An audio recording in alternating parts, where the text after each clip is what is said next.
possible. We shall move to questions without notice. Are there any questions? I give the call to the Leader of the Opposition. Thank you, Mr Speaker. My question is to the Prime Minister. Inflation has once again risen under Labor, and economists are now warning that interest rates may be forced up again, devastating news for families already cutting back this Christmas. The Prime Minister promised the Australian people that we had turned the corner on inflation, and his Treasurer assured them the government had inflation under control.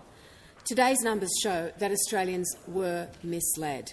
Prime Minister, why do Australians have to pay the price for Labor's economic failure? Call to the Prime Minister. Thanks, Mr Speaker. The latest figures confirm that Australian households are still facing cost of living pressures. We know that that is the case. When it comes to inflation, we also know that the work is never done, which is why my government is very focused on cost of living measures and on putting that downward pressure on inflation. Now, when you have the withdrawal of state energy subsidies, you were always going to get a lift. Order. The Leader of the Opposition has asked her question.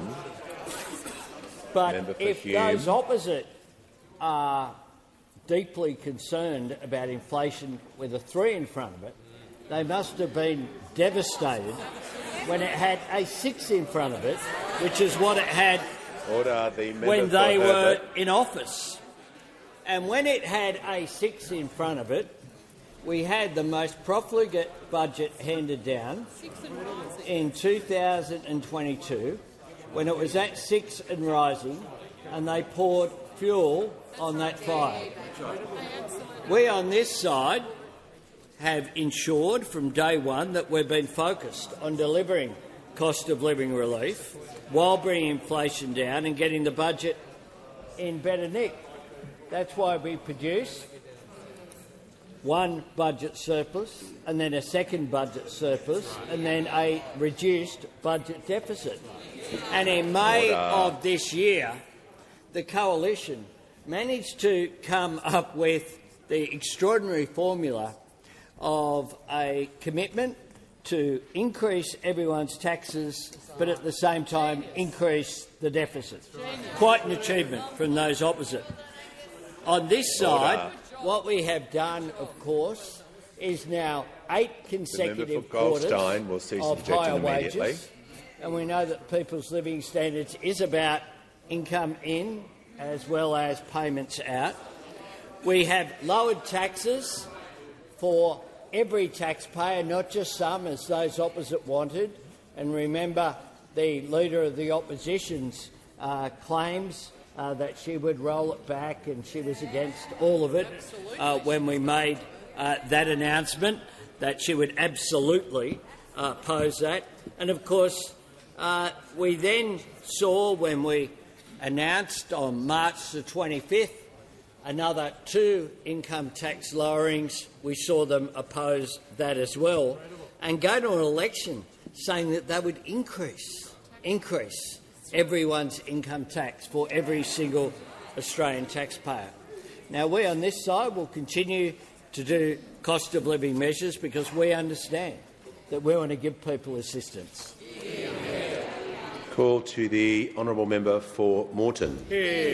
Thank you, Mr Speaker. My question is to the Minister for Education.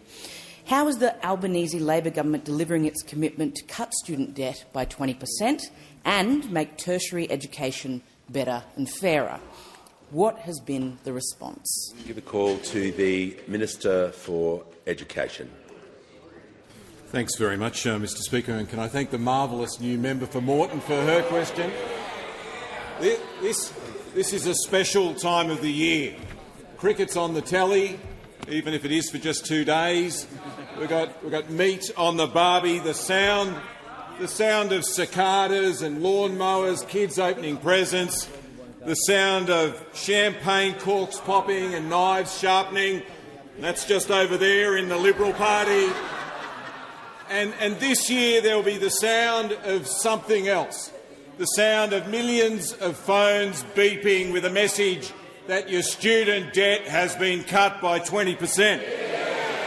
Tomorrow, 1.5 million Australians will have their debt cut by 20%, and next week another 1.5 million Australians will have their debt cut too. This will be the biggest cut to student debt in Australian history. We promised it, Australia voted for it, and we're delivering it. But it's not the only thing that we're delivering. Paid prac has now started. That's financial support for teaching and nursing and midwifery students, social work students while they do their practical training. Next year, more people will study medicine than ever before. We announced with the Health Minister more places for people to become doctors than ever before. And next year, 25,000 Australians will be able to do one of those free bridging courses to give them the skills that they need to get ready to start a university degree, more than ever before. Next year, more Australians will also be able to start a uni degree than ever before. And to drive real long-term reform here today, I introduced legislation to create the Australian Tertiary Education Commission. And part of its job is to break down the barrier between TAFE and university. Let me give you an example. The University of Canberra has just announced that they'll take a year off your degree if you've completed a diploma in the same area. Now, this is for nursing, for early education, for graphic design and accounting and a few other areas. This saves you time, it saves you a year off your degree, but it also saves you money, on average about $6,000 off the cost of a degree. And I want to see more examples of that, making it easier for people to get the skills and the qualifications that they want and that they need quicker and cheaper, a more joined-up system, because we know that things work better when they're united, not divided. And if you want proof of that, just look over there. Call to the Shadow Treasurer. Order. The Deputy Leader of the Opposition. Thank you, Mr Speaker. My question goes to the Prime Minister.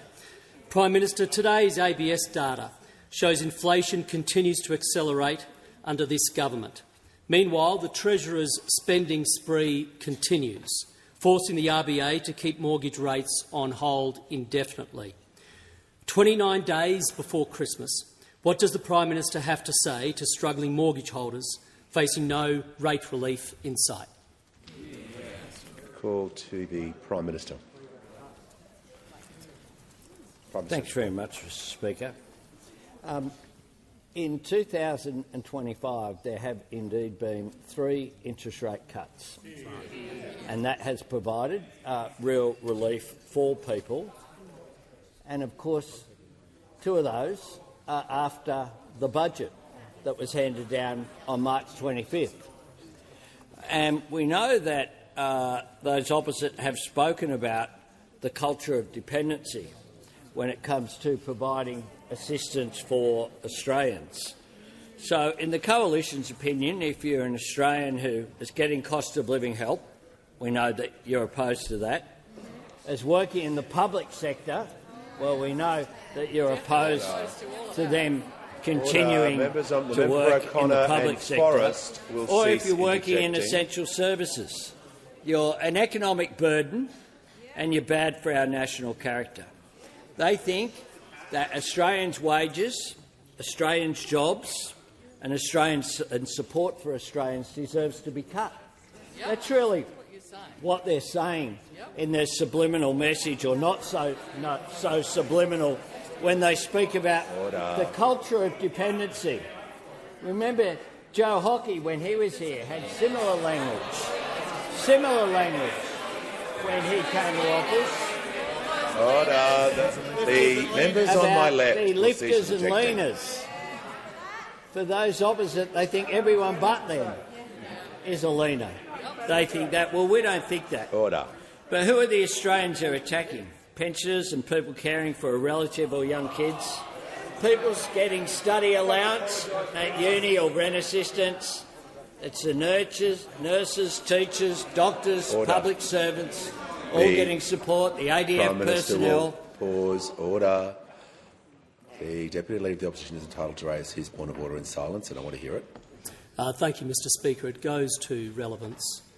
The question referenced the Treasurer's spending spree and the RBA, therefore, not providing relief as a result, and inviting the Prime Minister to address that issue, not to try to make things up about the coalition. The Prime Minister did address that at the beginning of the question, and his order talking about spending. He's obviously not agreeing with the context of the question, so he's obviously providing information about why he disagrees with it and giving some contrast. So he is being directly relevant because the beginning part of the question, he tackled your nub of it straight away. So if he hadn't done that, we're just going to make sure he's being directly relevant. He has been.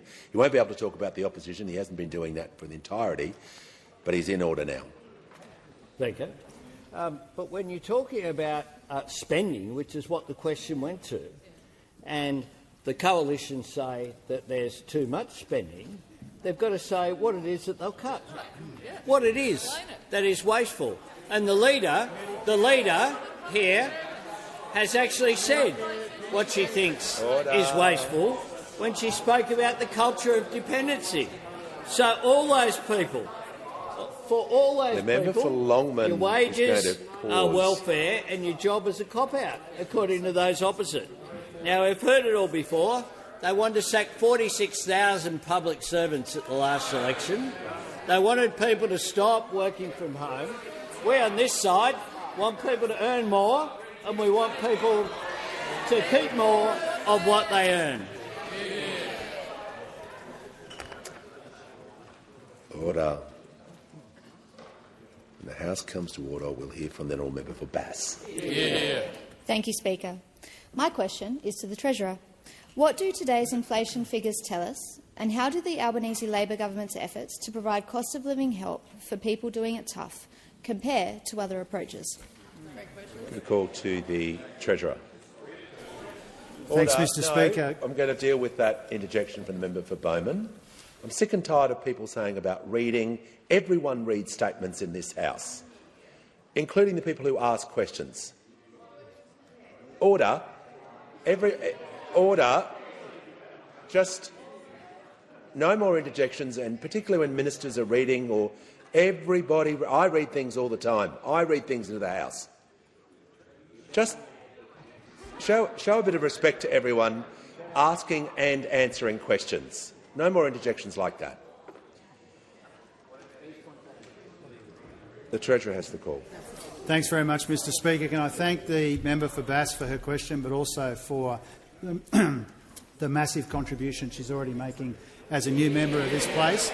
And with your indulgence, Mr. Speaker, can I acknowledge my mate, the Minister for Infrastructure's brother, is in the House. Michael is in the House, and his wife Karen. Welcome here from the member for Corangamite's electorate as well. Thanks for the wonderful job that you did, helping to raise the Minister for Infrastructure.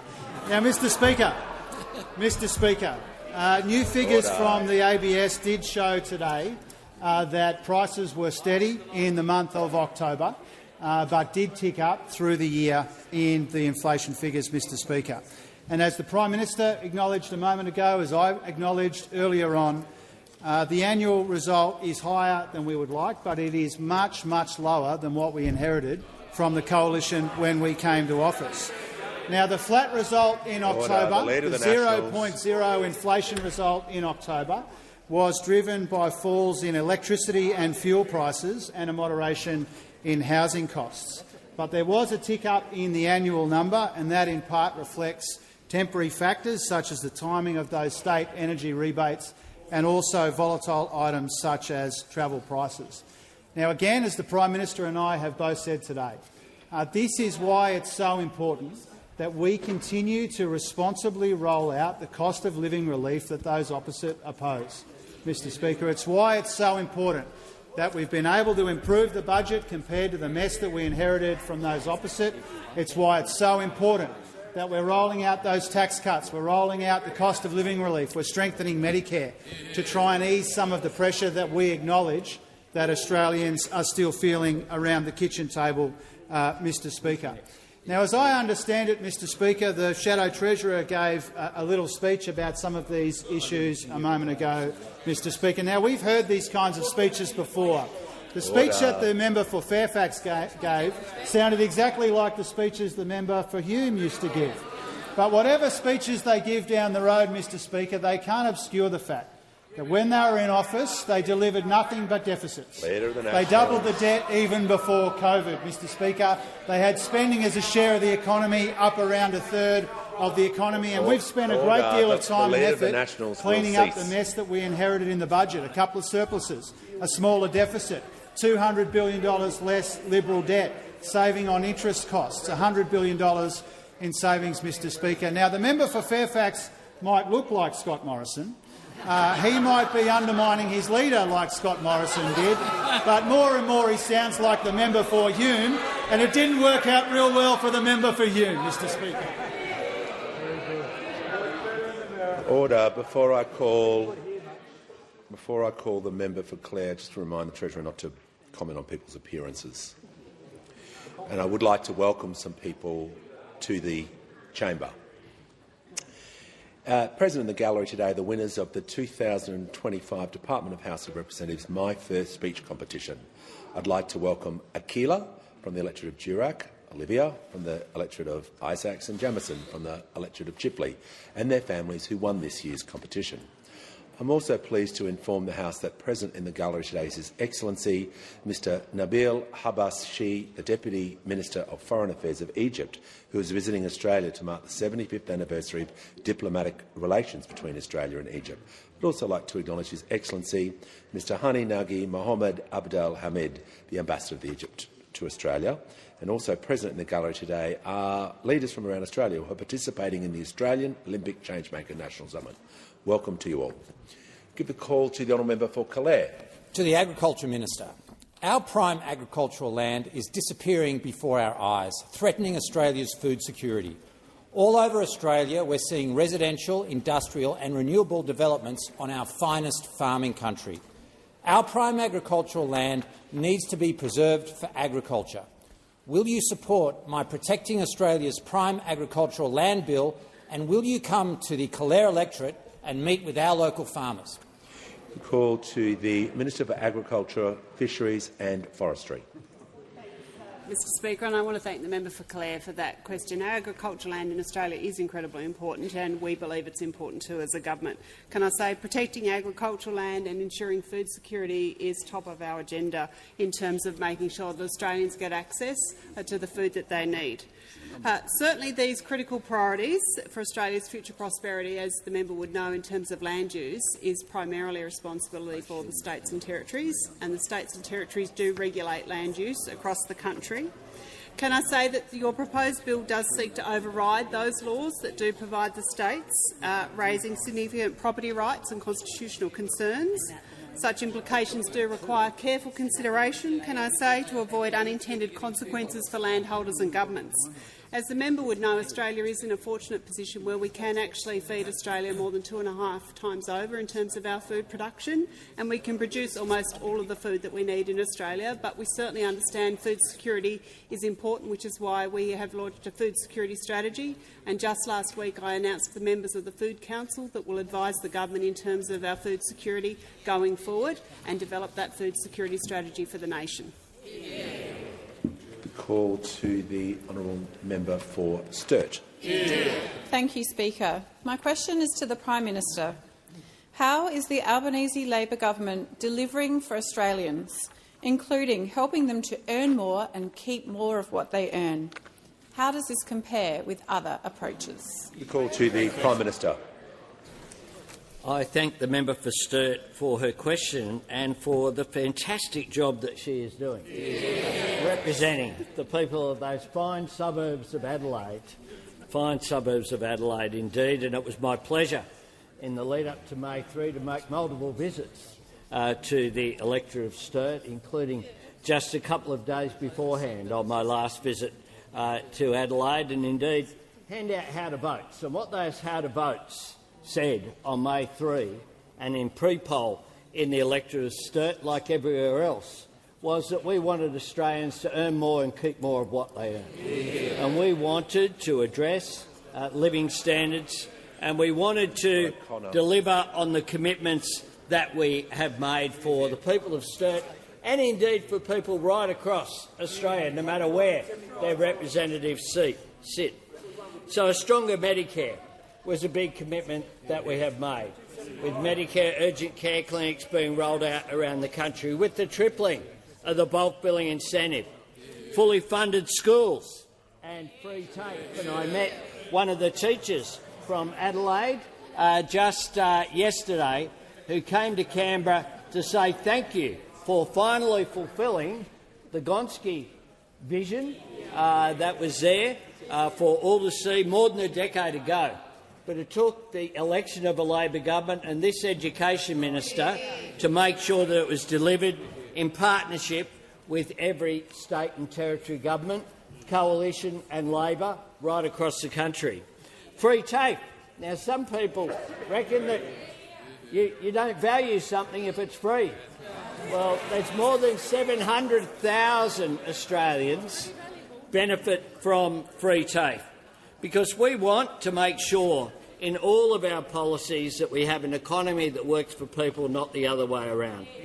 And when it comes to helping Australians earn more, we've had a 15% wage increase for childcare workers, a 15% wage increase for aged care workers, 4 consecutive increases to the minimum wage, same job, same pay, lifting wages by tens of thousands of dollars in some cases for workers in mining, meat processing, aviation and construction. And, of course, soon delivering a world-first agreement for gig workers, decent pay for thousands of DoorDash and Uber Eats drivers, and, importantly, better conditions to keep them safe. So our commitments are very clear. Now, the Coalition have done everything they could to stop this. They, of course, had low wages. It's a deliberate design feature of their economic policy. The contrast is clear. Only Labor wants people to earn more and keep more of what they earn. Call to the Honourable the Leader of the Opposition.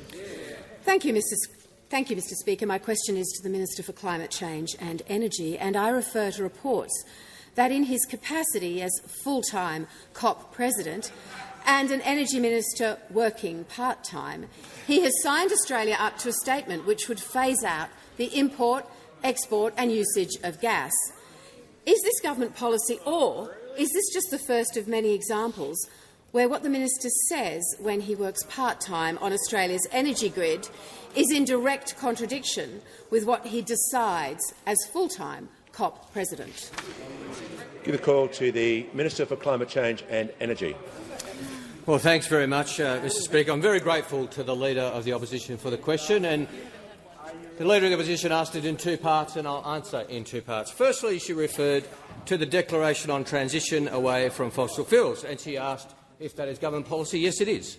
And it has been since the 10th of November 2023, Mr Speaker, when Australia agreed with the Pacific on that exact language at the Pacific Island Leaders Forum, that actually what would be a good thing for the world and for our country is for more and cheaper renewable energy to increasingly replace fossil fuels, which is more expensive and less reliable. So that is not a revelation, and the Declaration says we're for a just, orderly and equitable transition away from fossil fuels. Are you against the just part, the orderly part, the equitable part, or the transition part? I'm not sure. Now, all the above. Now, the Leader of the Opposition then went on to repeat her false allegation, which she has done now on multiple occasions, that somehow the office of President of the COP negotiations is full-time.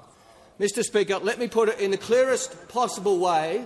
The Leader of the Opposition is either deliberately or not deliberately misleading the House, because it is not true, has never been true. Now, Mr Speaker, Order. The office of the... Order. The manager will state his point of order. Member knows he can't make that allegation of deliberately misleading, and he needs to withdraw it. He was asking a question. He didn't say that she was misleading the opposition. But Order. I want to deal with this. Just language, trust me, is very important here. So if the minister can stray away from making any reflections on members. I know he did it in a question-type way, but even that's close to the wind. So the manager is correct Order. The member for Gippsland, running commentary, you won't be here much more to give it. Order. Don't look at your watch. Okay. Order. So just caution the minister. Back to the question. Certainly, Mr Speaker. The Leader of the Opposition asked me about full-time and part-time, and I'm more than happy to deal with that because the position of COP President for the last 10 COPs has been held by a Cabinet member continuing in that role. That's the way the position is designed. Last year, Minister Babayev, the Minister for the Environment of Azerbaijan. The year before that, Minister Al-Jaber, the Minister of Industry. Before that, Minister Shukri, the Minister of Foreign Affairs of Egypt. Before that, Minister Schmidt, the Minister for the Environment of Chile. Before that, the Minister Kircher, the Minister for Climate Change of Poland. Before that, Prime Minister Bainimarama of Fiji was the COP President while he was Prime Minister. Before that, Minister Mazua, the Minister for Foreign Affairs of Morocco. Before that, Minister Fabius of France, the Foreign Affairs Minister of France. All Cabinet Ministers who were COP Presidents. Now, what cultural cringe that somehow they can all do it, but Australia can't? I mean, what we want is more influence for our country. They want less. They want less influence for Australia. How unpatriotic can you be? Why don't you want your country to have a bigger role in the world? Why are you so anti-Australian? Why can't you be proud that your country can play a leading role in international negotiations? This is a Leader of the Opposition who is so enthralled of sky after dark that she can't even know an international law when she sees one.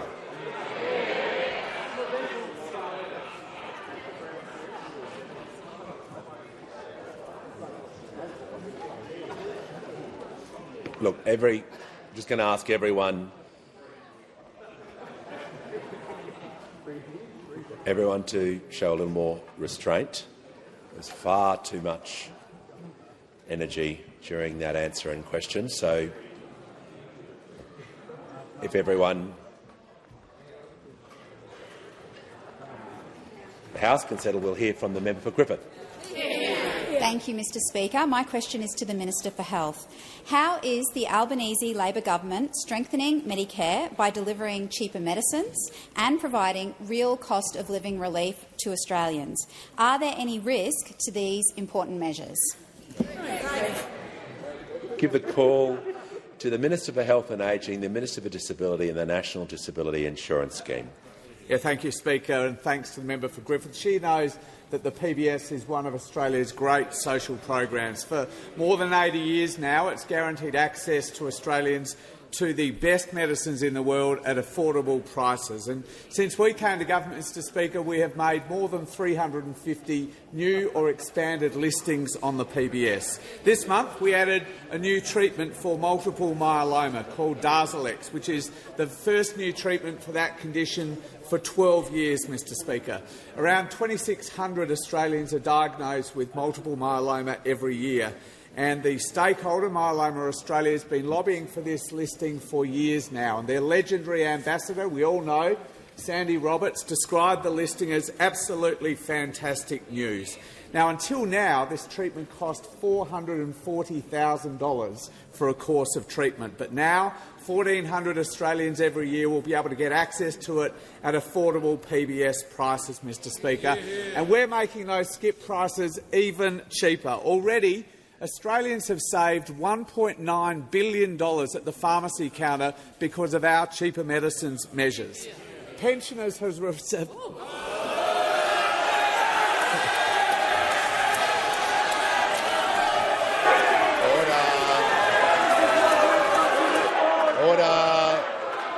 Order. Members on my left will cease interjecting. Members on my left.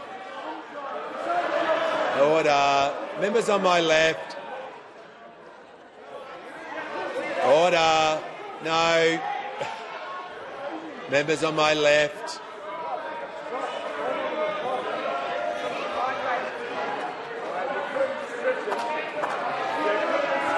Order. No. Members on my left. Members on my left.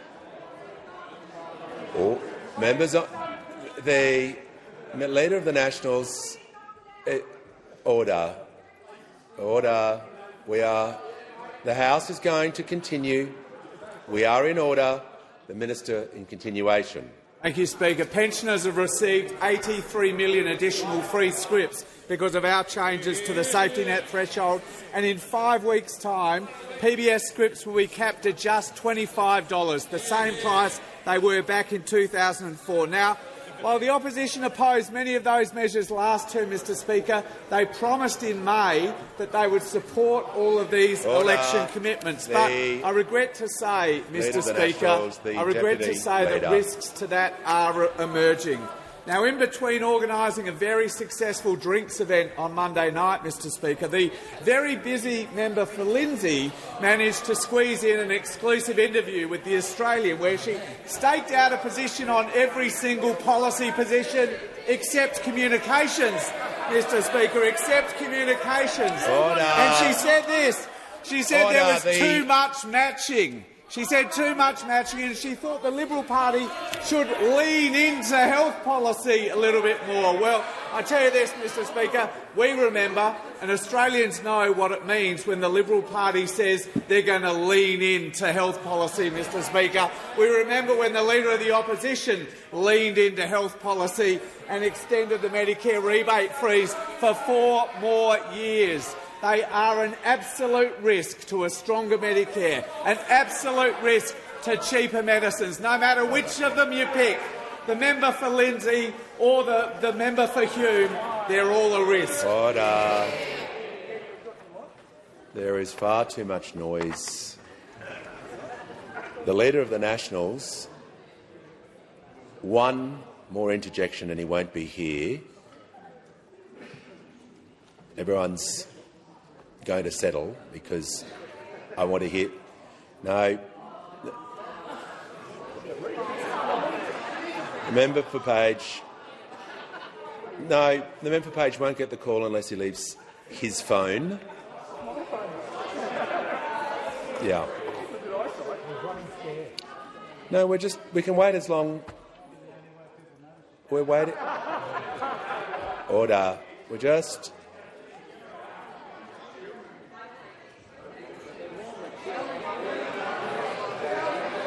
Order. Members on my right. Order. The member for Page has the call. Thank you, Speaker, and I hope the sun shines soon. My question is to the Minister for Climate Change and Energy. The Energy Minister, who in his part-time role just confirmed he signed up to an agreement which compels Australia to phase out 3 of our top 10 exports, including gas, coal and crude petroleum, with a combined value of $163 billion in trade. When asked yesterday about this action by the full-time COP President, the Minister for Trade said, quote, "I don't tell him how to run his portfolio. He certainly doesn't tell me how to run mine." Whilst working as a part-time minister, did the full-time COP President consult the Minister for Trade before signing this executive order? Order. Order. Order. Members on my left, we were well past the time. I could rule this question out of order because there was no question. It's well past the time. We're just going to take the House to order. And if people continue, they won't be here. I'm going to ask the Minister to continue. Certainly. Thank you very much, Mr Speaker. Order. The member for Hume will... No, I've just been very clear. The member for Hume will leave the chamber under 94A. Yeah. Look. Order.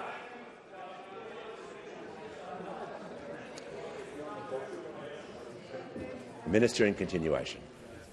Thank you, Mr Speaker. The honourable member asked, I thank the honourable member for his question, and he asked me about the transition away from fossil fuels, which, as I said, the leaders of the Pacific, Australia, New Zealand and Pacific nations, agreed on the 10th of November 2023. It was then reflected in the COP decision language later that year in Dubai. and that is something that was reflected in that COP decision. Yes, Australia did join with other countries in the declaration on the transition away from fossil fuels. I can understand while this is offensive to those opposite because it says, and I quote, "We reaffirm that the best available science must guide the implementation of the transition." That's what Australia agreed with those countries. I know the word science triggers those opposite because they find that offensive. Other countries that called for a roadmap for a transition away from fossil fuel at the COP last week in Belém include Denmark, France, Germany, the Netherlands, Norway, the Republic of Korea, which I note also announced they are closing all coal-fired power stations in 2040. Those well-known, those terrible woke warriors in the Republic of Korea who are closing all their coal-fired power stations earlier than Australia, and the United Kingdom, amongst around 80 countries. Around 80 countries called for a roadmap to transition away from fossil fuels. So I know that those opposite aren't real good on international engagement. I know they couldn't get a Chinese minister to return their calls for 2 years.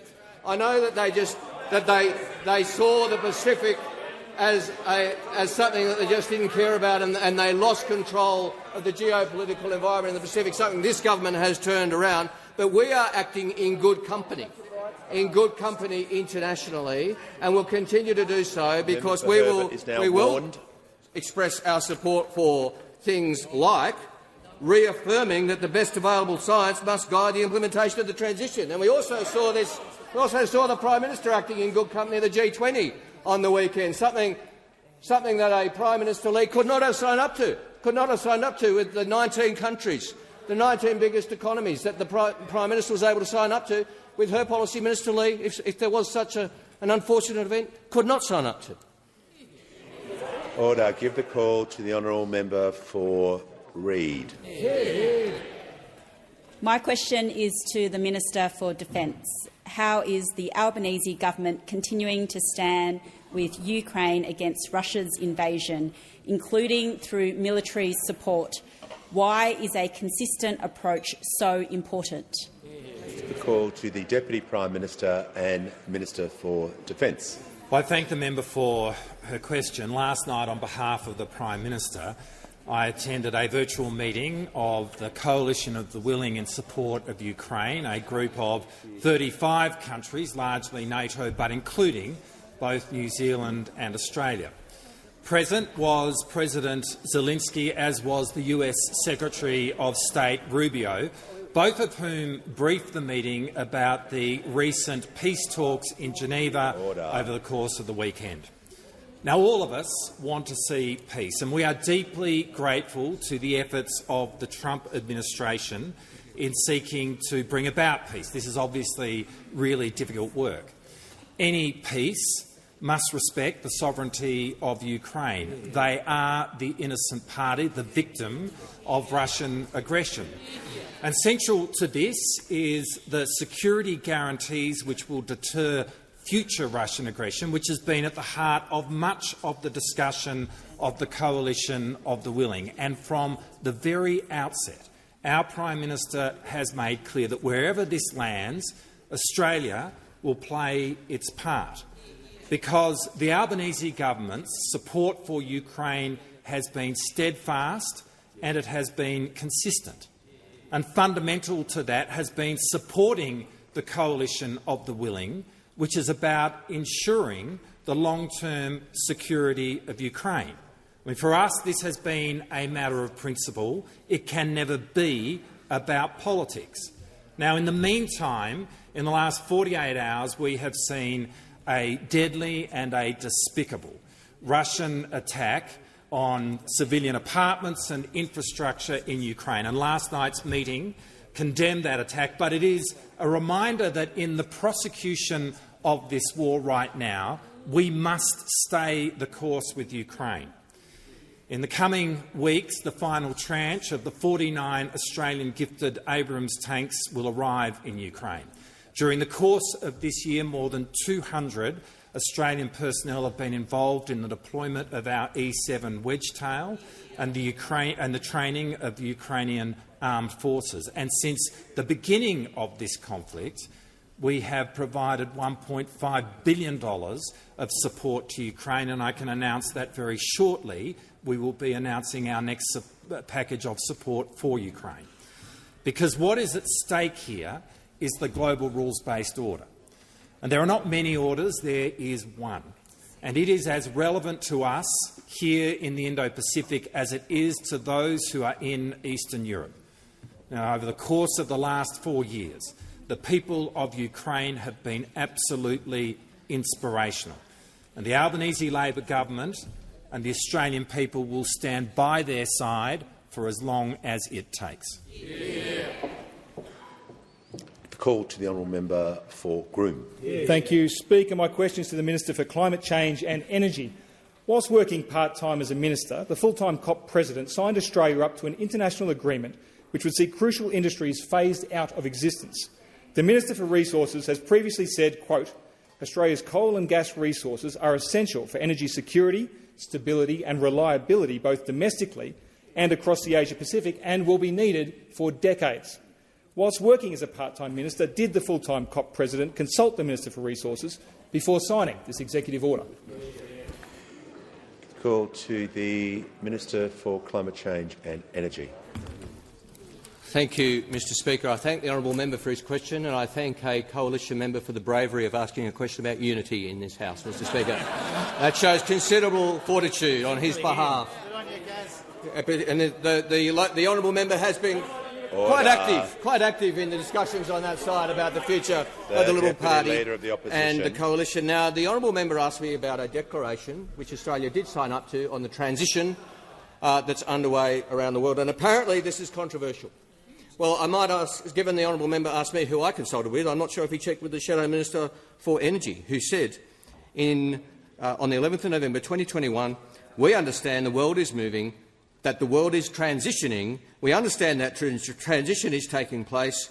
We understand that new fuels and new energy sources will be required, and we want to make sure that as the world transitions, we're very much part of that. Well said.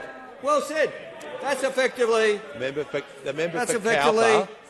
I said, or the Leader of the Opposition herself, who said just last year, I'm very pro-renewables because we all need to make the renewable energy transition, said the Leader of the Opposition.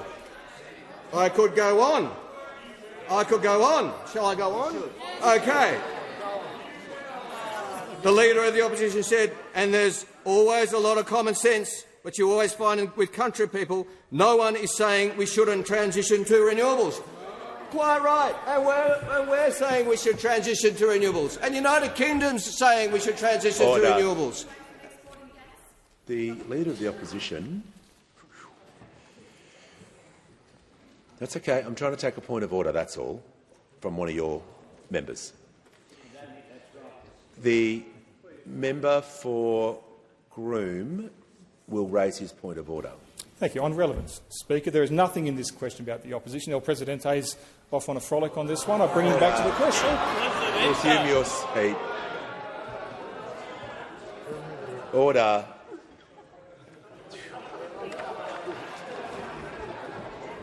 I'd like the minister to return to the question he was asked about. He wasn't asked about alternative policies or anything. And before I deal with that, was an abuse of the standing orders. The member for Groom will also leave the chamber under 94A. No, we're not. I don't know how clear I can make it. I don't want to get a point where I'm not taking points of order, as has happened before.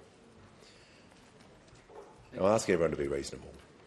Minister, in continuation. Thank you, Mr Speaker. So perhaps it will be helpful to the opposition if I explain what a transition actually is.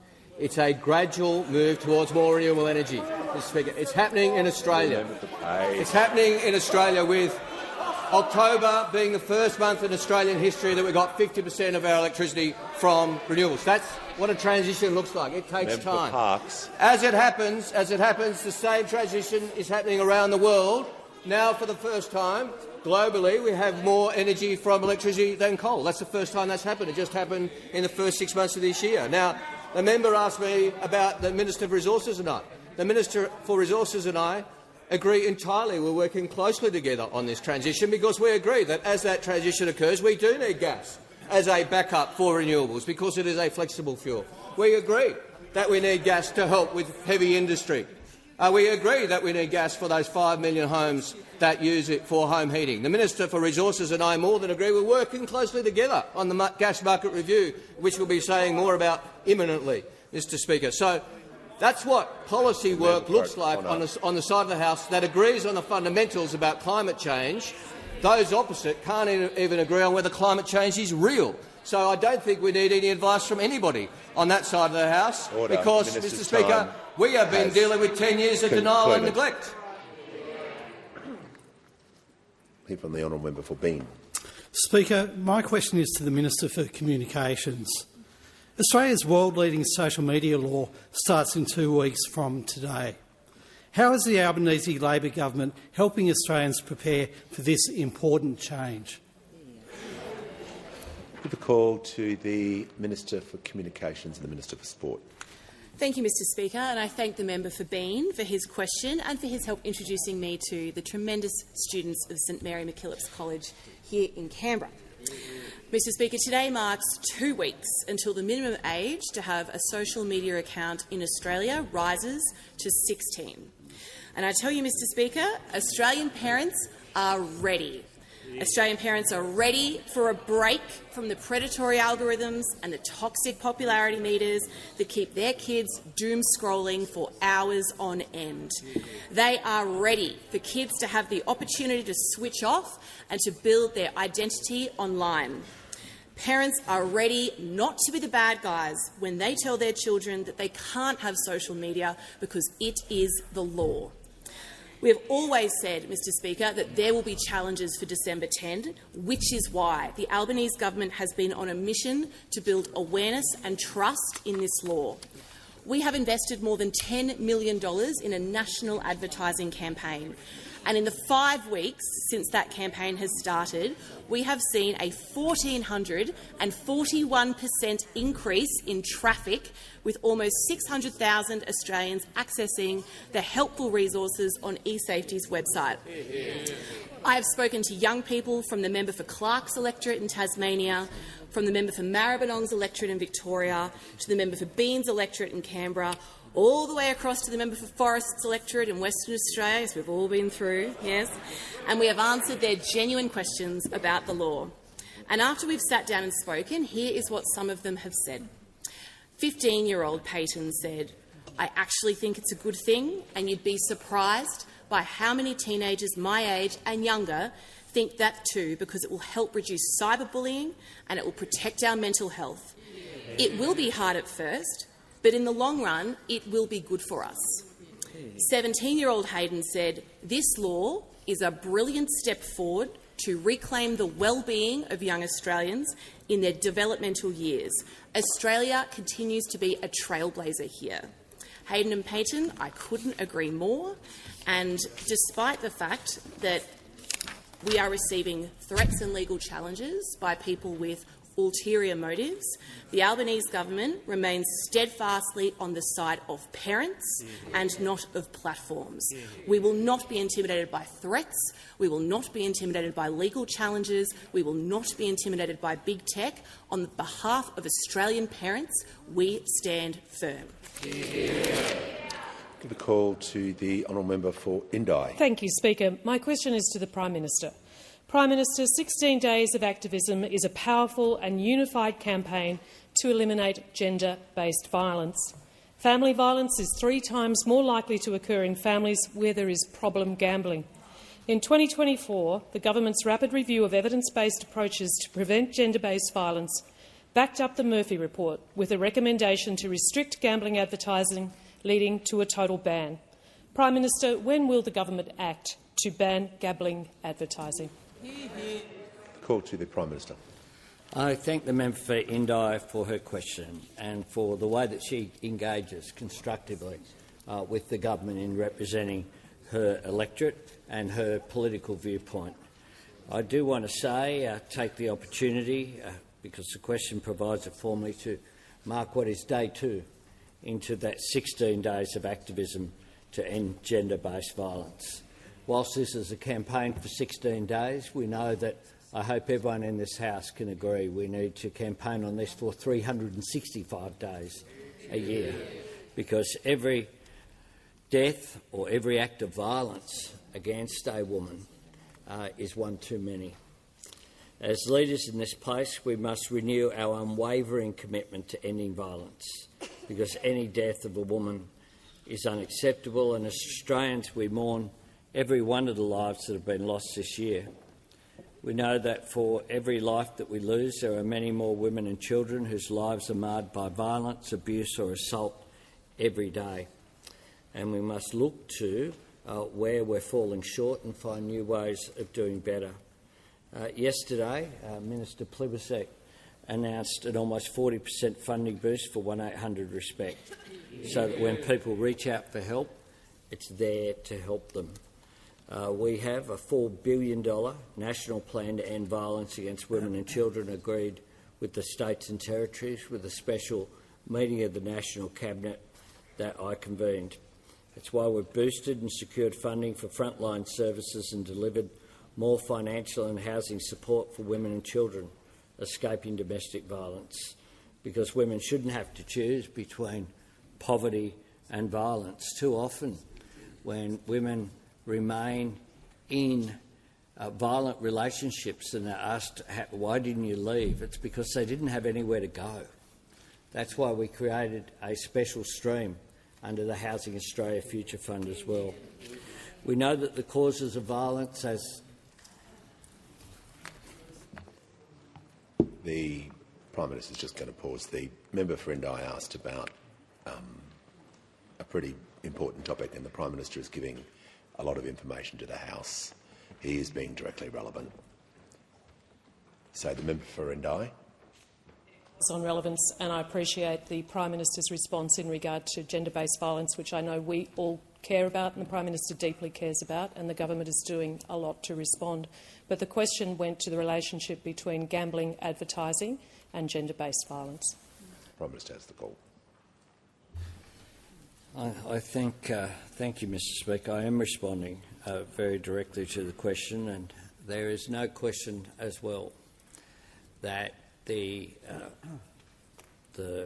cause of violence, it can never be excused.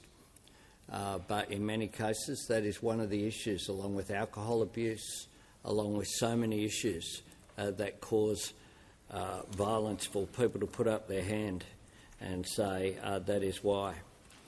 The truth is it can never be excused. That's the truth. And the truth is that all of us, particularly men, have a particular responsibility because we must all know, people, when you look at the statistics, who are our friends or our neighbours who engage in this sort of activity. Look, I'll continue to engage constructively.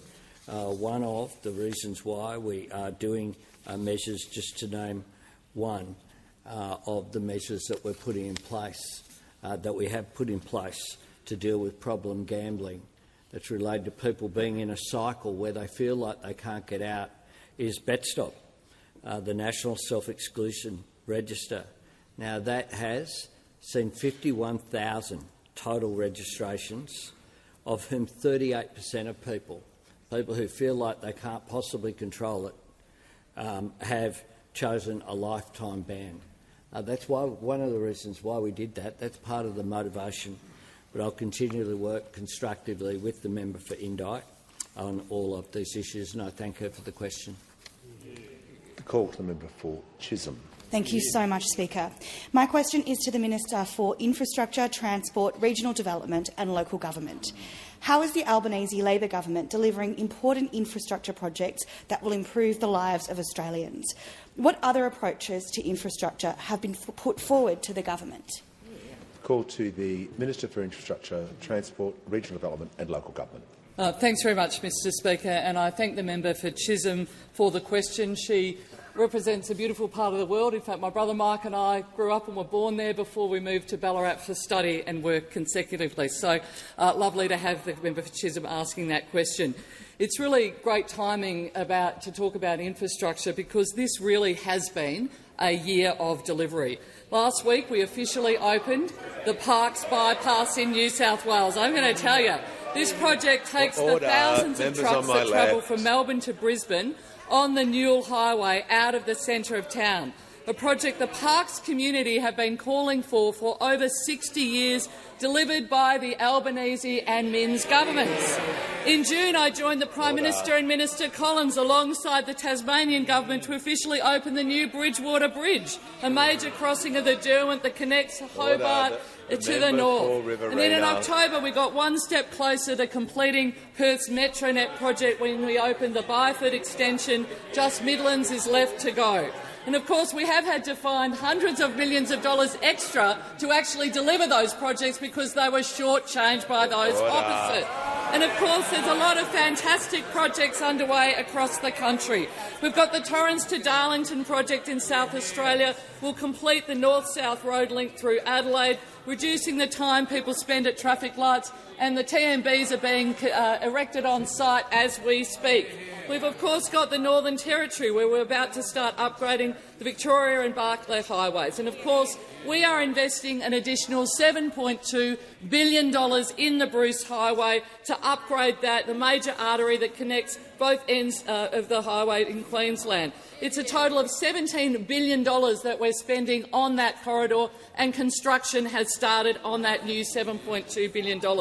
And councils, of course, are upgrading regional roads across the country thanks to the doubling of Roads to Recovery funding that happened under this government.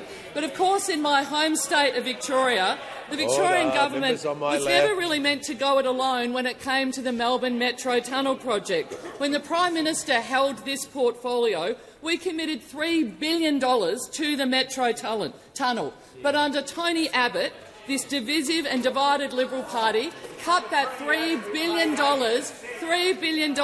out of Victoria. And we've seen this project now on Sunday will be opening, and I commend the Victorian government for completing it and going it alone. But we know, as a government, we are focused on delivery and not division. This federal government is back in the rail game, well and truly, investing in the projects that all Australians need. Call to the honourable member for Riverina. Thank you, Mr Speaker. My question is to the Minister for Climate Change and Energy. Minister, I refer to reports that imported materials from China used to build wind towers in Australia contain asbestos. What action is the Minister taking to address this? The call to the Minister. Order. The call to the Minister for Climate Change and Energy. I thank my honourable friend for the question, and the Minister for Workplace Relations may care to add to the answer after this. I am aware that asbestos has been found in 3S industry lift brake pads used in a Goldwind Australia project, Cattle Hill Wind Farm in Tasmania, which was completed in 2020. Order. Members on my right. I'm aware that it's a very serious matter, Mr Speaker, and I'm just providing a factual update to the honourable member. I take him in good faith that he asked the question in good faith. I'm providing him with the facts in return. A program of further checks is underway by state regulators to determine if other wind farms are impacted. They may well be. There are a number of wind farms that use 3S industry lifts, and 3S industry lifts doesn't just do wind turbines. They provide lifts for any high infrastructure. They provide industrial lifts. So obviously they apply in wind turbines, but they can also apply in other industrial facilities. Work is being conducted to replace the affected parts under the comprehensive safety management plans. An independent industrial hygienist have been assessing the risk. It's the responsibility of importers and exporters to ensure that they do not import or export prohibited goods such as asbestos. So we are currently working with the states. The state regulators are the primary regulators of this, but of course I'm sure the Minister for Workplace Relations would tell us if she was asked that we are working through WorkSafe Australia and any other agencies with the states to ensure that every possible check this is being undertaken, because this is an historical matter which deserves to be thoroughly investigated. The workers of Australia deserve nothing less, and we will ensure that that's the case. Give the call to the honourable member for Whitlam. Thank you, Speaker. My question is to the Minister for Housing, Homelessness and Cities. How is the Albanese Labor government providing more opportunities and delivering for first home buyers? What other approaches to housing has the government been asked to consider? Give the call to the Minister for Housing, the Minister for Homelessness and the Minister for Cities. I thank the member for Whitlam for her question. She is such a fighter for first home buyers in her community, Speaker. And our government has now been able to help more than 1,400 of her constituents get into home ownership, with many more to come. Speaker, the long-term solution to Australia's 40-year-old housing crisis is we've got to build, build, build. And that's what the majority of our government's historic $43 billion housing package are focused on, building more homes for Australians. And our policies are having real impact. Well over 500,000 homes have been built around Australia since we were elected to government, and housing approvals are up 15% on where they were last year. But, Speaker, we recognise that Australians need help with housing right now, and that's what we're delivering. At the election, we promised a vital reform to allow any first home buyer in the country to get into the market with a 5% deposit and our government's backing. And we delivered on that promise, Speaker, 3 months earlier than we said we would. Now, Speaker, since the expansion of the 5% deposit program, 16,500 Australians have bought their first home with our government's backing. And I want to talk to you about Dean, who is one such person who lives in the member for Whitlam's electorate. Dean works in a warehouse in the Southern Highlands. He has been renting for years, and he never thought that he'd be able to save up the 20% deposit that was necessary. He's had caring responsibilities with his disabled mother, and he just was not able to get the money together. But the 5% deposit program has completely changed that for him, Speaker. So a few weeks ago, Dean and his wife bought their first home. They are so proud and they are so relieved to have a place where they can set down roots and spend their hard-earned dollars paying off their own mortgage and not someone else's. Now, Speaker, the member asked me about alternatives, and I want Dean and his family and every one of the people who have bought with our 5% deposit program to know that if it were up to the coalition, they would not be homeowners right now. Speaker, the Liberals have described our expansion of this scheme as bizarre and ridiculous and said that this is a scheme which supports the families of billionaires. Well, Speaker, I want them to know that Dean is not the child of billionaires. He is a warehouse worker from the regions who grew up in public housing in a single-parent family, and fighting for Australians like him is why my political party exists. Yeah. Now, Speaker, we will continue to deliver housing supports for Australians, but the Liberals are as hopelessly divided on housing as they are on every other major policy issue facing the country. They cannot decide whether they support or oppose supports for home ownership, and the coalition do not have a single sensible thing to say about what I believe to be the most important social and economic problem facing our country. And of course, Speaker, it's unsurprising given that for most of the time they were in government, they didn't. Call to the member for Mayo. Thank you, Mr Speaker. My question is to the Prime Minister.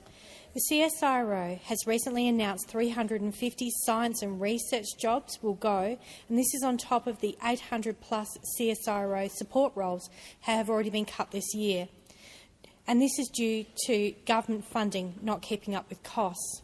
Will the government immediately invest the $75 million needed to stop the loss of these important jobs in science and research? Give the call to the Honourable the Attorney-General representing the Minister for Science. Thank you, Mr Speaker, and I thank the member for her very important question. As she knows, the CSIRO is an asset to our nation and all Australians should be proud of it. And we would all want a strong and sustainable CSIRO that's aligned with our national science priorities, and that would be in the national interest. Mr Speaker, there has been a decision taken by the government through the MyEFO process to provide additional funding for the CSIRO, the details of which will be communicated to the public at the appropriate time. The CSIRO continues to receive significant base funding of close to $1 billion per annum from the government, and I assure the member this hasn't changed.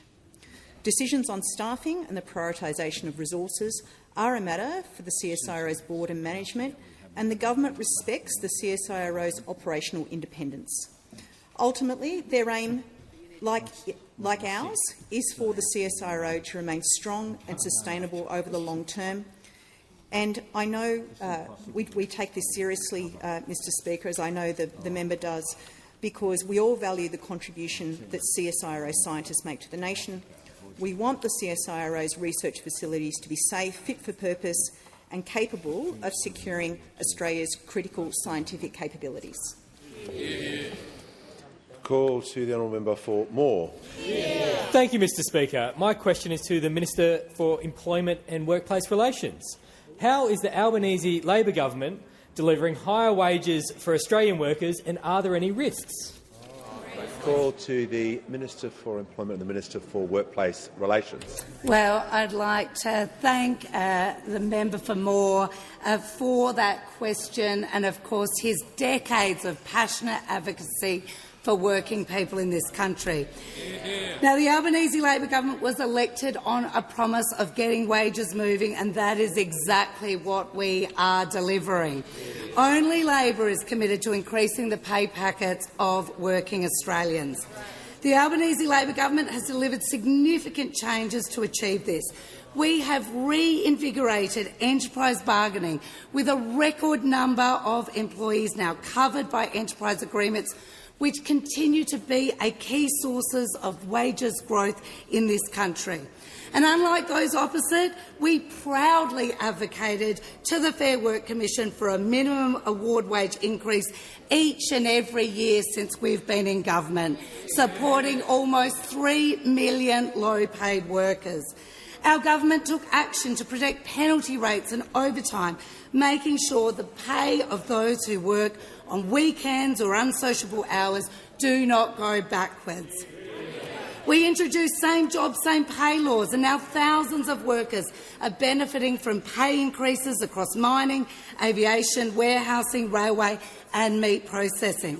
And our government has backed and funded wage increases for early educators and aged care workers, who are now thousands of dollars better off because this government recognised the essential work that they do.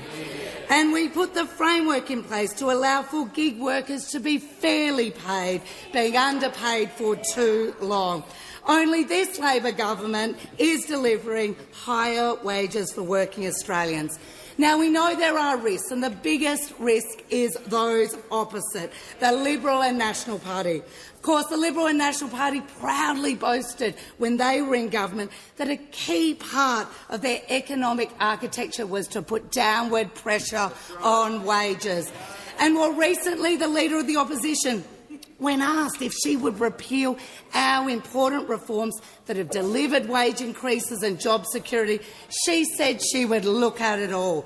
Does this mean the Leader of the Opposition would remove same job, same pay changes, leaving workers worse off? Would she remove minimum standards for gig workers, leaving them worse off? Would she scrap protections to penalty rates? Would she scrap pay rises for our essential aged care and early educators? We know that those opposite fought tooth and nail every single one of these reforms. But while they fight amongst themselves, we're getting on with the job of delivering to the Australian workers and making sure we're getting wages moving again. Call to the Prime Minister. Thanks, Mr Speaker. I ask further questions to be placed on the notice paper.